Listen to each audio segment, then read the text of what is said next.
3월 27일 말씀 묵상입니다.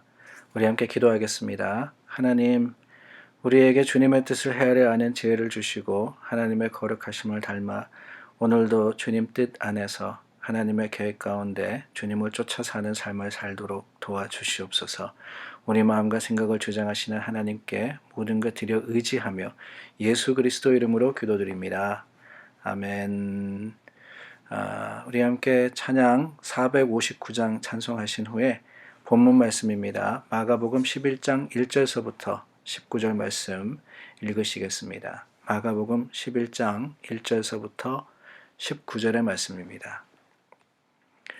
오늘 저희가 나누는 본문의 말씀은 우리가 종려주일, 팜선데이라 그러죠.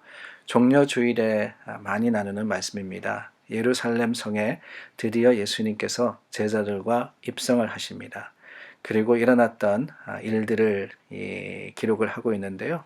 오늘 말씀을 보면은 분주합니다. 예수님께서 예루살렘 성에 들어가셨고 또한 날이 저물매 제자들을 데리시고 베다니로 다시 나가십니다. 베다니에서 예루살렘으로 들어가셨는데 예루살렘에서 베다니로 나가시고 그리고 그 다음날 무화과 나무를 저주하시고 예루살렘에 들어가셔서 성전을 정화하십니다. 성전에 있는 여러 장사치들을 내쫓으시고 척결하시는데요. 마지막 절에 보니까 그리고 날이 저물매 그들이 성 밖으로 다시 예루살렘 성 밖으로 나아가십니다. 오늘 이렇게 이틀에 걸쳐서 일어난 일을 저희가 한 본문으로 나누게 되는데요. 예루살렘 성에 입성하신 예수님, 우리가 잘 알고 있습니다. 나귀 새끼를 타고 예수님께서 입성을 하십니다. 사람들이 겉옷을 또한 나뭇가지를 흔들면서 팜이라 그러죠. 종려나뭇가지입니다. 종려나뭇가지를 흔들면서 호산나 다윗의 자손이여 호산나 찬송하리로다 불렀습니다. 나귀 새끼를 타고 오신 예수님, 오늘 이 말씀에서 우리는 온유하신 예수님의 모습을 봅니다. 사람들이 호산나 찬송한 것도 마찬가지입니다. 예수님께서 가장 낮은 곳에 오셨고 또한 나귀 새끼, 이 개선 장군은 말을 타고 입성을 하는 겁니다. 그런데 말이 아니라 나귀 새끼를 타고 예루살렘 성으로 들어오시는 예수님을 찬양하였던 것은 다른 것이 아닙니다. 그 겸손의 모습을 통해서 하나님의 거룩하심과 주님의 긍휼하심을 보았기 때문에 그렇습니다. 그런데 여러분, 그 다음날 일어났던 사건을 보면은 이러한 온유했던 예수님의 모습은 볼 수가 없습니다. 베단이 가까이 왔을 때 한 무화과 나무를 보셨는데 그 무화과 나무에 열매가 없었습니다. 잎사귀 외에는 아무것도 없었다 그랬죠. 그런데 여러분 여기에 문제가 있습니다. 무화과의 때가 아님이니라. 무화과의 때가 아님이라. 무화과 열릴 때가 아니었다는 거예요. 그런데 그럼에도 불구하고 예수님께서는 이 무화과 나무를 저주하셔서 열매를 따먹지 못하리라 라고 이야기를 하십니다. 예수님의 온유하셨던 모습은 어디론가 가고 없고 그저 저주하시는 모습 뿐만 아니라 더 심합니다.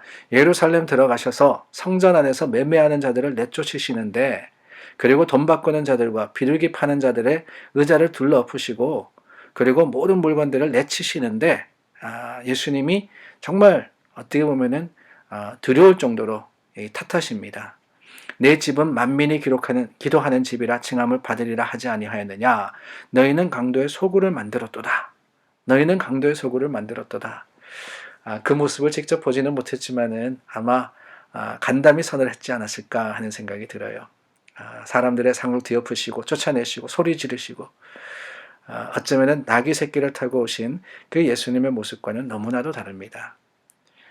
그렇다면 여러분, 이렇게 예수님께서 예루살렘 성에 입성하신 그 다음날 무화과 나무를 저주하시고 성전을 또한 깨끗하게 청소하신 그 이유가 무엇이었을까? 다른 게 아닙니다. 사실 무화과 나무 우리가 먼저 생각해 보기를 원하는데요. 때도 아닌데 예수님께서 열매가 없다고 그 무화과 나무를 탓하시는 모습, 어떻게 보면은 무화과 나무라면은 좀 억울했을 것 같아요. 아니 때도 아닌데 말입니다. 그런데 여러분, 이 말씀은 예수님께서 이 나무가 열매를 맺느냐 안 맺느냐 이게 중요한 게 아닙니다. 더 중요한 것은 그 무화과 나무의 모습을 보시면서 예수님은 이스라엘의 모습을 탓하신 것이 아닌가 하는 생각이 들어요. 예수님이 입성하시는 것을 보면서 호산나 호산나 찬양했습니다. 그런데 그 호산나 찬양했던 사람들이 일주일이 채 가기 전에 뭐라고 외칩니까? 예수를 못 박으라, 예수를 못 박으라 외치거든요. 풍성해 보였습니다. 나름대로는 신앙이 있어 보였고 나름대로는 율법을 따라 잘 사는 것 같았습니다. 그런데 실은 그 안에 열매라고는 하나도 없는 이스라엘의 모습을 보시고는 예수님께서는 한탄하시는 거예요. 그들이 열매를 맺지 못하는 것. 아니, 때가 되느냐 안 되느냐가 중요한 게 아닙니다. 거기에 가능성이 있느냐 없느냐 하는 것을 가지고 예수님께서는 이스라엘의 모습을 이 무화과를 비유하여서 가르치시고 또한 말씀하신 것이 아닐까요? 이 예루살렘 성전을 청소하신 것도 그렇습니다. 예루살렘 성에서 장사를 한 사람들 나름대로는 이유가 있었습니다. 왜 거기에서 장사를 하게 되었습니까? 왜 돈을 바꾸게 되었고요? 왜 거기에서 비둘기를 팔게 되었습니까? 다른 게 아니에요. 사실은 예배 드릴 수 있도록 도움의 역할을 하기 위해서 그랬습니다. 사람들이 재물을 가지고 오는데 멀리서부터 양과 염소를 또한 비둘기를 가지고 오다 보면 상할 수도 있고 그 상한 것을 하나님께 드리는 것은 허락되지 않았습니다. 뿐만이 아니라 성전 안에는요, 성전에서만 쓰는 통화가 있었거든요. 돈이 있었거든요. 그렇기 때문에 성전에 헌금을 드리려고 해도 그것으로 그 돈으로 바꾸지 않으면 드리지 못하게 되어 있었습니다. 그랬기 때문에 필요를 따라서 또한 하나님께 예배드리는 것을 더 편리하게 하기 위해서 이러한 장사치들이 성전에 있었는데 문제는 뭐냐? 그 목적이 변질되었습니다. 오히려 이 장사를 하고 그 이윤으로서 오늘 말씀해 보니까 대제사장들과 서기관들이 듣고 예수를 어떻게 죽일까 그랬다 그랬어요. 제사장들과 서기관들이 그것으로서 이윤을 남기고 자신의 유익을 구하고 이러한 모습을 예수님께서 아셨다는 거예요. 겉모습은 거룩합니다. 예배 드리기 위해서, 예배 잘 드리기 위해서 필요했던 것들입니다. 그러나 그 본질, 거기에는 열매가 없었고 거기에는 풍성함이 없었던 것을 예수님께서 보셨을 때 예수님은 이 장사치들을 쫓아내시고 그들을 탓하실 수밖에 없었던 겁니다. 대제사장들과 서기관들이 예수님을 죽이려고 꾀했던 것도 바로 그 이유 때문이 아니겠습니까? 더 이상 장사를 하지 못해서 물론 표면적으로는 그랬을 겁니다. 그러나 그것보다 더 근본적인 이유는 자신들의 변질된 모습을 예수님께서 드러낸 거예요. 열매 없음을 예수님께서 보신 겁니다. 그 보여진 부끄러움 속에서 이들은 오히려 회개하기보다는 오히려 예수를 어떻게 죽일까 꾀하니 예수를 어떻게 죽일까. 사랑하는 여러분, 오늘 하나님께서 보시는 것은 우리의 마음의 깊은 곳입니다. 우리가 어떤 모습으로서 어떻게 모이느냐, 얼마나 모이느냐 이게 중요한 게 아니에요. 몇 사람이 모이더라도 정말 하나님을 향한 아름다운 드림과 예배의 모습이 있다면 그 가운데 하나님이 함께 하신다 그러셨습니다.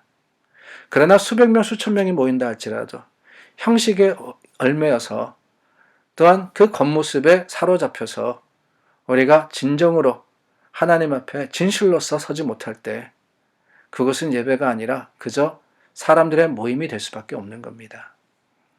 우리가 예배를 드리지 못함으로써 답답한 마음을 가지고 있습니다. 그러나 여러분, 어디에 있든지 우리가 흩어져 있다 할지라도 신령과 진정으로서 참으로 진리와 하나님을 향한 영으로서 예배 드리는 자들의 아름다운 모임이 있을 때, 만남이 있을 때 하나님께서는 그것을 귀하다 여기시고 그것이 바로 열매인 줄을 하나님께서 인정하실 것을 믿고 오늘 주님 앞에 다시 한번 서는 우리 모두가 될 수 있기를 간절히 소망합니다. 우리 함께 기도하겠습니다. 좋으신 하나님, 열매 있는 자들이 되기를 원합니다. 겉모습만 있고 풍성한 잎사귀만이 있는 것이 아니라 하나님 앞에 진실된 열매를 맺는 믿음의 사람들이 되게 하여 주시고 그것이 하나님께 드려지는 아름다운 고백과 또한 우리 삶의 믿음의 간증이 될 수 있도록 도와주시옵소서. 예수님 이름으로 기도드립니다. 아멘. 오늘 금요일 아침입니다. 하나님 앞에 또한 감사함으로써 지난 한 주 동안도 지켜주신 하나님께 찬양하는 저와 여러분 되기를 바랍니다.